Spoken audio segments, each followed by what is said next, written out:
Schizophrenia दिमागी इंतशार यानी कि ये एक ज़हनी बीमारी है। कभी आपने किसी ऐसे शख्स के बारे में सुना होगा कि जो कहता है कि मुझे मुख्तलिफ किस्म की आवाज़ें सुनाई देती हैं, लेकिन इसके बरक्स दूसरे लोगों को वो सुनाई नहीं देती। और वो कहता है कि मुझे मुख्तलिफ किस्म की चीज़ें नज़र आती हैं या महसूस होती हैं, लेकिन इसके बरक्स दूसरे लोगों को वो चीज़ें महसूस नहीं होती। इसके अलावा वो ये भी सोच सकता है कि उसके खिलाफ कोई साजिश कर रहा है, लेकिन हकीकत में ऐसा कुछ नहीं है। शिज़ोफ्रेनिया एक ज़हनी बीमारी ही नहीं है, एक ऐसा न्यूरोसाइकाट्रिक डिसऑर्डर है जो इंसान की सोच, रवैये और उसके एहसासात, उसके ख्यालात को मुतासर करता है। हर वो शख्स जो आपको बहुत तवील मुद्दत के लिए खामोश नजर आता है, तो इसका मतलब ये नहीं है कि वो पुरसकून है। हो सकता है कि वो अपने दिमाग के अंदर एक बहुत बड़ी जंग लड़ रहा हो। शिज़ोफ्रेनिया एक क्रॉनिक साइकाइट्रिक डिसऑर्डर है जिसमें मरीज की परसेप्शन रियलिटी जो है वो मुतासर होती है। इस बीमारी में इंसान को महसूस हो सकता है कि वो कुछ ऐसी चीजें देख रहा है या कुछ ऐसी आवाजें सुन रहा है जिसका हकीकत में कोई वजूद नहीं है। ये बीमारी दरअसल ब्रेन के उन पार्ट्स को मुतासर करती है जो कि सोचने, फैसला करने, जज्बात को कंट्रोल करने, एहसास करने और हकीकत को जो समझने के जिम्मेदार होते हैं। शिज़ोफ्रेनिया दिमागी कमजोरी नहीं है, ये ब्रेन वीकनेस नहीं है, बल्कि दिमागी निज़ाम के जो पेचीदा अदम तवाज़न का जो नतीजा है। इंटरनेशनल लेवल पर दुनिया की तकरीबन पूरे वर्ल्ड में तकरीबन 1% जो आबादी है, पॉपुलेशन है, वो तकरीबन शिज़ोफ्रेनिया का शिकार होती है। ये बीमारी दरअसल दोनों ही जो सिंबल्स हैं यानी कि मेल और फीमेल, ये दोनों में हो सकती है, लेकिन मोस्टली ये तकरीबन जो कम उम्री में ये ज़ाहिर होना शुरू हो जाती है। ये बीमारी जो है ये पूरे वर्ल्ड में किसी भी कंट्री में तकरीबन हर जुबान में और हर माशरती तबके में पाई जाती है। एक्चुअली ये जो शिज़ोफ्रेनिया की बीमारी है ये रिच एंड पुअर में डिफरेंस नहीं करती। ये अमीर और गरीब ये किसी को भी लाहक हो सकती है। कोई भी बंदा इसका शिकार हो सकता है, चाहे वो अमीर हो, गरीब हो, छोटा हो, बड़ा हो, किसी भी पर्सन को ये अपना टारगेट कर सकती है। शिज़ोफ्रेनिया की जो बीमारी है इसकी कोई एक वजूहात नहीं है, इसकी बहुत सारी वजूहात हैं। जेनेटिक फैक्टर्स भी हो सकते हैं, यानी कि जो जीनियाती अवामल हैं वो भी हो सकते हैं। अगर फैमिली में आपके जो ब्रदर्स हैं, सिस्टर्स हैं, या आपके पेरेंट्स हैं, या आपके रिलेटिव्स हैं, किसी को भी अगर ये बीमारी लाहक है तो इसका मतलब है कि मे बी हो सकता है ये कि आगे जेनेटिकली ट्रांसफर होती हो। इसके अलावा दिमाग में कुछ केमिकल्स होते हैं जिनकी रद्दोबदल होनी शुरू हो जाती है, यानी कि दिमाग में जो कीमियाई तब्दीलियां ज़ाहिर होती हैं। दिमाग में मौजूद जो न्यूरोट्रांसमीटर होता है, खुसूसन उसमें डोपामिन, ग्लूटामेट और सेरोटोनिन, ये तकरीबन सरे फहरिस्त हैं। इनके अदम तवाज़न को, इन बैलेंस को शिज़ोफ्रेनिया से मुंसलिक समझा जाता है, यानी इसके साथ कनेक्शंस हैं। इसके अलावा एनवायरनमेंट फैक्टर्स हैं, यानी कि जो आपका माहौल है, आपके इर्द गिर्द का जो एनवायरनमेंट है, वो भी इस पर बहुत इफेक्ट करता है। शदीद किस्म का जहनी दबाव, इसके अलावा आपका माजी और आपका मुस्तकबल, यानी कि पास्ट एंड फ्यूचर, इसके अलावा लॉनलीनेस, तन्हाई, फाइनेंशियली प्रॉब्लम्स, कारोबारी मसाइल, बेरोजगारी, माशरती मसाइल, फैमिली मैटर्स, मंशियात का इस्तेमाल, बैड हैबिट्स, और जो बुरी सोसाइटी है और जो बुरी गैदरिंग है, इसके अलावा बुरी जो आदत हैं, आपकी जो बुरी हैबिट्स हैं, वो भी इसका सबब बन सकती हैं।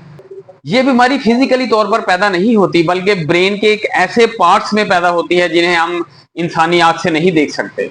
साइकाट्रिस्ट जो हैं या साइकोलॉजिस्ट हैं या माहिर नफ्सियात हैं, वो इसको 3 हिस्सों में तकसीम करते हैं: positive symptoms, hallucinations and delusions. Positive symptoms ये वो अलामात हैं जो मामूल की जहनी कैफियत में शामिल नहीं होती। हेलुसिनेशंस से मुराद मैं आपको पहले बता चुका हूं कि जो पेशेंट है वो ऐसी आवाज़ों को सुनता है, ऐसी चीज़ों को महसूस करता है जिनका रियलिटी में कोई वजूद नहीं होता, अनरियल होती हैं, जिसको वो अपने जो दिमाग पर वो पॉजिटिवली तरीके से वो उसकी फीलिंग्स करता है, लेकिन रियलिटी में उसका कोई वजूद नहीं होता।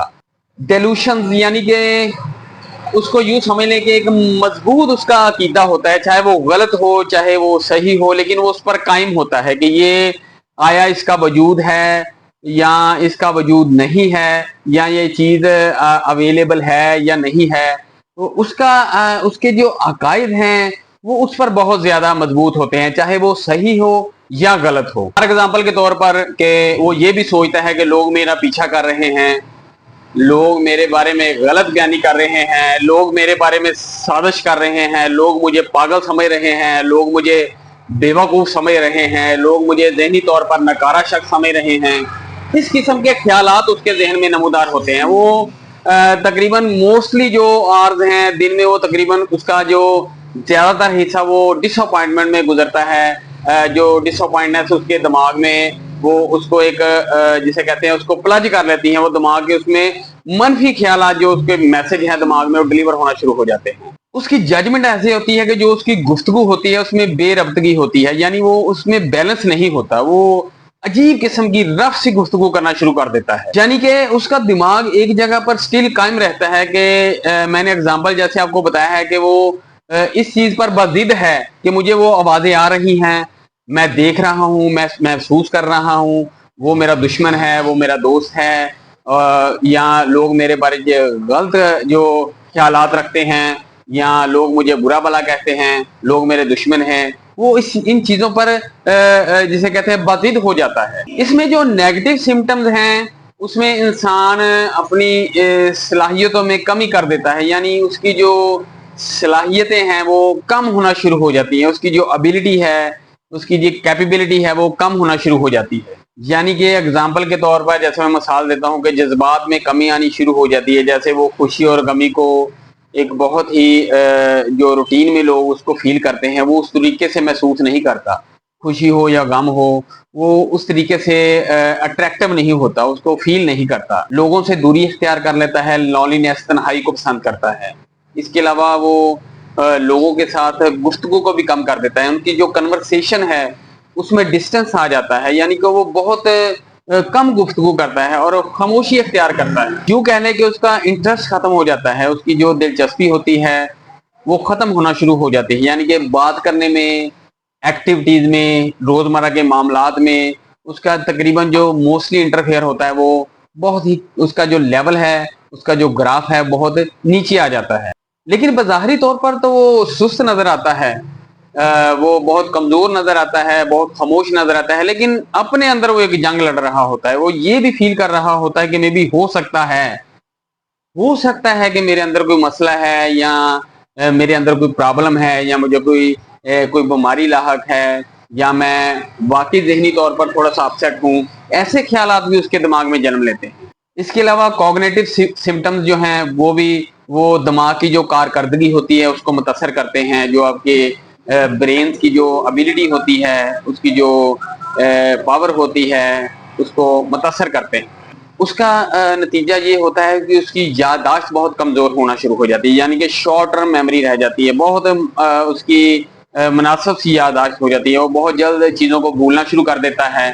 اور اس کے علاوہ وہ فیصلہ کرنے میں بھی اس کو بہت زیادہ مشکلات آتی ہیں. اگر کسی کام کے بارے میں یا کسی چیز کا اس نے فیصلہ کرنا ہو تو اس میں اس کو بہت زیادہ مشکلات درپیش ہوتی ہیں. اس کے علاوہ توجہ میں کمی اور معاملات کو سمجھنے میں بھی بہت زیادہ دشواری پیدا ہوتی ہے. یعنی کہ اگر کوئی بندہ اس کو بریف کر رہا ہوتا ہے, اس کو سمجھا رہا ہوتا ہے کسی معاملے میں, تو ان معاملات کو سمجھنے میں بھی اس کو بہت زیادہ مسائل آ رہے ہوتے ہیں, بہت دشواری آ رہی ہوتی ہے. وہ اس کو جلدی صحیح طریقے سے اس کو سمجھ نہیں پاتا, اس کو انڈرسٹینڈ نہیں کر پاتا.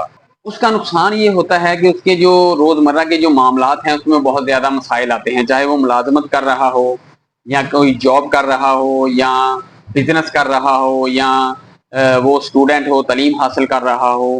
تو تقریباً اوورآل یہ سارے جو معاملات ہیں اس میں اس کو بہت زیادہ مسائل کریٹ ہونا شروع ہو جاتے ہیں. تو اس کا نتیجہ یہ ہوتا ہے کہ بہت آسان سے فیصلے, آسان سے جو معاملات ہیں وہ بھی اس کو بہت زیادہ بھاری لگنے لگ جاتے ہیں. وہ چھوٹی چھوٹی باتوں پر جلدی فیصلہ نہیں کر پاتا, نہ انہیں سمجھ پاتا ہے. تو یہاں تک کہ وہ چھوٹے چھوٹے جو روزمرہ کے مسائل ہیں وہ ان کو بھی صحیح طریقے سے سالو نہیں کر پاتا. کن لوگوں کو یہ زیادہ بیماری لاحق ہوتی ہے؟ یہ فیملی میٹرز بھی ہو سکتے ہیں, یعنی کہ جنریٹیکلی بھی ٹرانسفر ہو سکتی ہیں. اگر آپ کے آباء و اجداد میں ہو, یا آپ کی فیملی میں کسی बहन भाई को या वालदैन को या कजन को, किसी को भी हो, तो ये जनरेटिकली भी ट्रांसफर होती है। इसके अलावा एंग्जाइटी डिप्रेशन वाले शदीद जहनी दबाव वाले जो अफराद हैं उनको इसका खतरा लाहक होता है, या मंशियात का ज़्यादा इस्तेमाल करने वाले जो अफराद हैं, चाहे वो यंग जनरेशन हो या ओवर एज हो, उनको बहुत ज़्यादा इनसे ख़तरा लाहक होता है। इसके अलावा बेरोज़गारी और माशरती मसाइल, रोज़मर्रा की ज़िंदगी के मसाइल, और इसके अलावा जो तलबा और तालबात हैं उनमें भी ये मसाइल, इनका जो ख़तरा है वो बढ़ जाता है। इंसान की जो बॉडी है और दिमाग है वो इक्वल नहीं है। कुछ लोग इस बीमारी के साथ जंग करते हैं, फाइट करते हैं, उसको इम्प्रूव कर लेते हैं, लेकिन कुछ लोग बहुत हसास होते हैं जो इसके साथ फाइट भी कर रहे होते हैं, लेकिन अच्छे तरीके से डिफेंड भी कर रहे होते हैं, लेकिन वो इसके साथ प्रॉपर तरीके से, जैसे हम कहते हैं कि प्रॉपर तरीके से इसको फेस नहीं कर पाते, और नतीजतन वो उनको थोड़ा सा उनका जो ड्यूरेशन है वो लंबा हो जाता है। इसका ट्रीटमेंट बहुत ज़रूरी है, इसकी मेडिकेशन बहुत ज़रूरी है, इसकी जो साइकोथेरापी भी बहुत ज़रूरी है। इसके अलावा CBT कॉग्निटिव बिहेवियर थेरेपी भी बहुत ज़रूरी है, क्योंकि अगर मर्द शिद्दत अख्तियार कर जाए, अगर पानी सर से गुजर जाए, वक़्त गुजर जाए, तो ये आगे इसको कवर करना थोड़ा सा मुश्किल हो जाता है। इसका ट्रीटमेंट करने में फिर थोड़े से मसाइल आते हैं। इसमें एज फैक्टर भी डिपेंड करता है, उसकी प्रीवियस हिस्ट्री भी जो बहुत डिपेंड करती है। कुछ ऐसे मामलात हैं जिनको फिर आगे फेस करना बहुत मुश्किल होता है। शिज़ोफ्रेनिया एक लाइलाज बीमारी नहीं है, बल्कि इसके जो इलाज में बहुत जिद्दत आ चुकी है और मरीज जो है वो बहुत तेजी से सेहतयाब होता है। शिज़ोफ्रेनिया की डायग्नोज के लिए, इसकी तशखीस के लिए माहिर नफ्सियात, साइकाइट्रिस्ट या साइकोलॉजिस्ट इसका तफसीली जायजा लेते हैं। इसकी डायग्नोज में, इसकी तशखीस में जो चीज़ें शामिल हैं उनमें clinical interview, mental status examination, medical history, family history, इसके अलावा साइकोलॉजिकल असेसमेंट। क्योंकि लेबॉर्ट्री में ब्लड का कोई भी ऐसा टेस्ट नहीं है, यानी कि खून का कोई भी ऐसा टेस्ट नहीं है जो कि शिज़ोफ्रेनिया मर्ज की हतमी तशखीस कर सके, उसको फाइनली डायग्नोज कर सके।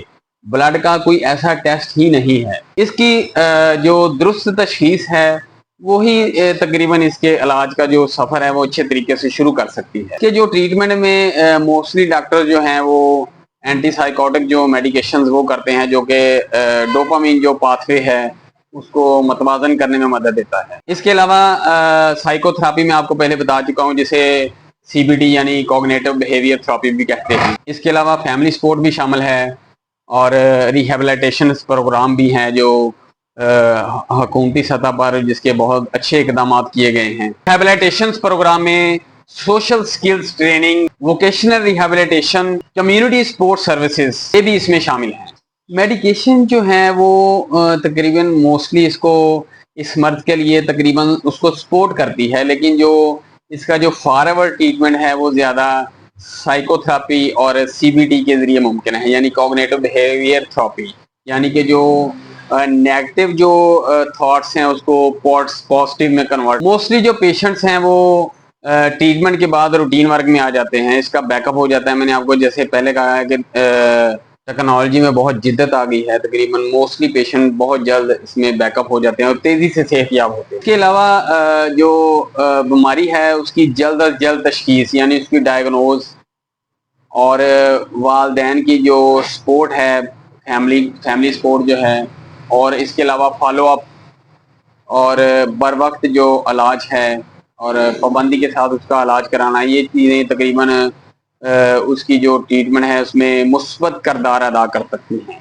होप यानी उम्मीद एक ऐसी दवा है जो किसी भी इलाज के साथ मिलकर उसकी जो शफा है, उसका जो इम्कानात हैं वो तकरीबन मोस्टली बहुत ज़्यादा बढ़ा देती है, उसको इंक्रीज़ कर देती है, यानी कि उसकी सेहतयाबी के जो इम्कानात हैं वो बहुत तेज़ी से बढ़ जाते हैं अगर होप यानी उम्मीद के साथ वो बसता है।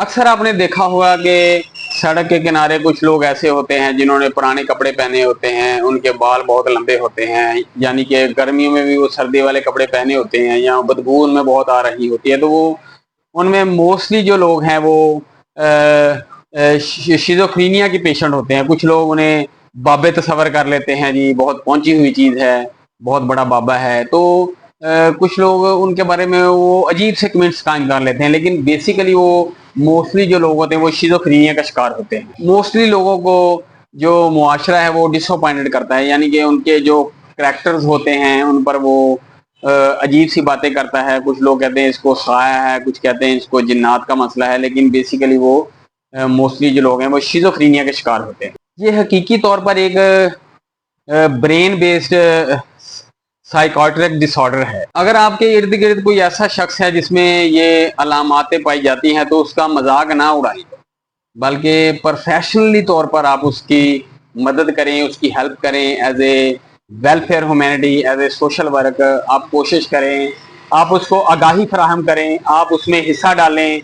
आप भी उसमें ऐसे हिस्सा डाल सकते हैं, यानी कि मिसाल के तौर पर अगर आप उसकी जिसे कहते हैं कि साइकोथेरेपी करते हैं, उसको ज़बान के ज़रिए समझाते हैं, या आप इतनी मदद कर देते हैं कि आप उसको कोई अच्छा रास्ता दिखा देते हैं, या किसी आप दोस्त को कह देते हैं कि यार मैं इसका आप ट्रीटमेंट कराओ, बाकी चीज़ें मैं अफोर्ड करूँगा। यानी कि वेलफेयर ह्यूमैनिटी के लिए आप एक मुस्बत कदम उठा सकते हैं उसके लिए। जिसने एक इंसान की जान बचाई उसने गोया पूरी इंसानियत की जान बचाई। और आखिर पर मैं यही कहूँगा कि अगर किसी बंदे को फिजिकली प्रॉब्लम हो, उसे जिस्मानी तौर पर कोई मसला हो, कोई जख्म हो गया या कोई बीमारी हो गई, उसकी तो तकरीबन मोस्टली बंदे हेल्प कर देते हैं। अगर शिज़ोफ्रेनिया का कोई शिकार बंदा आपको नजर आता है, सड़क के किनारे कोई ऐसा शख्स बैठा होता है जो सेल्फ आंसरिंग क्वेश्चनिंग कर रहा होता है, यानी कि वो अपने आप से ही गुफ्तगू कर रहा होता है, या उसके बाल बिखरे हैं, उसके कपड़े पुराने पहने हैं, या उससे बदबू आ रही है, तो हकीकी इंसानियत यही है, वेलफेयर ह्यूमैनिटी यही है कि उसकी जितनी भी हो सके प्रोफेशनली तौर पर उसकी हेल्प की जाए। अपना ख्याल रखिएगा। अल्लाह हाफिज।